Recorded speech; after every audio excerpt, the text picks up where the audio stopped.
स्वागत है आपका। भारत बायोटेक की कोवैक्सीन को WHO से मंजूरी मिल गई है। कई दिनों से मंजूरी को टाल रहा था WHO। G20 शिखर सम्मेलन में पीएम मोदी ने इस बात का जिक्र किया था। कोवैक्सीन लगवाने वालों के लिए विदेश यात्रा अब आसान हो गई है और लगातार नजर बनी हुई थी कि कब आखिर कोवैक्सीन को मंजूरी मिलेगी। अब कोवैक्सीन को मंजूरी मिल गई है WHO की। छोटी दिवाली के दिन भारत को कोरोना से लड़ाई में अहम कामयाबी मिली है। जो कोवैक्सीन भारतवासियों को कोरोना से लड़ने में मदद दे रही थी, उसे विश्व स्वास्थ्य संगठन ने भी मान्यता दे दी है। WHO से अप्रूवल के लिए कोवैक्सीन का इंतजार खत्म हुआ और अब विदेश जाने वाले भारतीयों के लिए बड़ी झंझट खत्म हो गई है। कोरोना को मात देने के लिए भारत में दुनिया का सबसे बड़ा वैक्सीनेशन अभियान चल रहा है। अब तक भारत में 107 करोड़ से ज्यादा टीके लगाए जा चुके हैं, लेकिन पीएम मोदी इस रफ्तार को और तेज करने की कोशिश कर रहे हैं। टीकाकरण में पिछड़ने वाले जिलों के डीएम और मुख्यमंत्रियों के साथ अहम बैठक में पीएम मोदी ने कोरोना को पूरी तरह हराने तक वैक्सीनेशन की रफ्तार को सुस्त नहीं पड़ने देने की अपील की। वैक्सीनेशन अभियान को अब हर घर तक ले जाने की तैयारी है।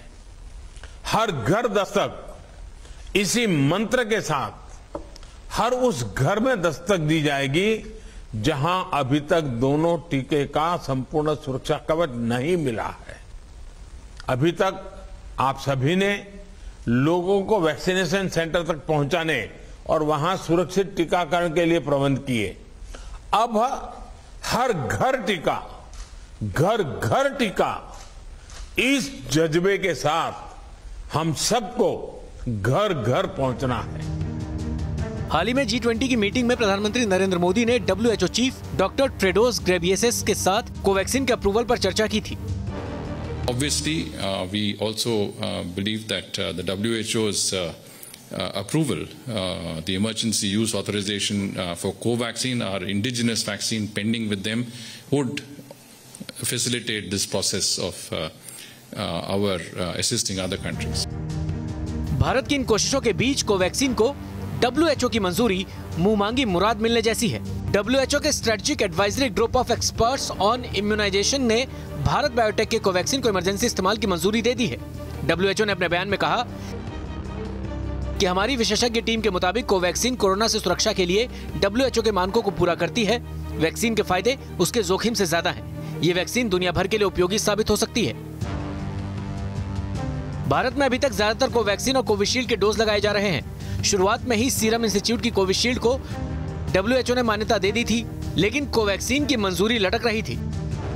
भारत इस मंजूरी के लिए लंबे अरसे से कोशिश कर रहा था और अब तक 8 बार किसी न किसी कारण से कोवैक्सीन को मान्यता देने का मामला लटकता रहा। लेकिन आखिरकार 9वीं कोशिश में WHO से मंजूरी मिलने को भारत की बड़ी जीत के तौर पर देखा जा रहा है। भारत बायोटेक ने इस उपलब्धि को शानदार बताया है। कंपनी ने बयान जारी कर कहा, WHO से मान्यता मिलने के बाद अब दुनिया भर में कोवैक्सीन का इंपोर्ट कराकर वैक्सीनेशन में उसका इस्तेमाल कर सकते हैं। UNICEF, Pan American Health Organization अब दुनिया भर में लगाने के लिए कोवैक्सीन खरीद सकेंगी। उधर केंद्रीय स्वास्थ्य मंत्री ने इस उपलब्धि के लिए भारत के वैज्ञानिकों का आभार जताया है। बहुत सारे दिनों से हम जिसका इंतजार कर रहे थे वो मंजूरी आज मिली है। मैं आदरणीय प्रधानमंत्री जी नरेंद्र भाई मोदी जी को विशेष रूप से धन्यवाद देती हूँ, क्योंकि लगातार उन्होंने इस बात को ध्यान में रखते हुए ये वैक्सीन यहाँ पे भारत में बने भी, प्रोडक्शन भी बढ़े और 100 करोड़ टीकाकरण यशस्विता से पूर्ण भी 9 महीने में होते हैं। तो लगातार अथक सबका साथ, सबका विकास, सबका विश्वास और अथक सबका प्रयास, इन सभी के माध्यमों से आज ये अचीवमेंट हम दुनिया को दिखा रहे हैं।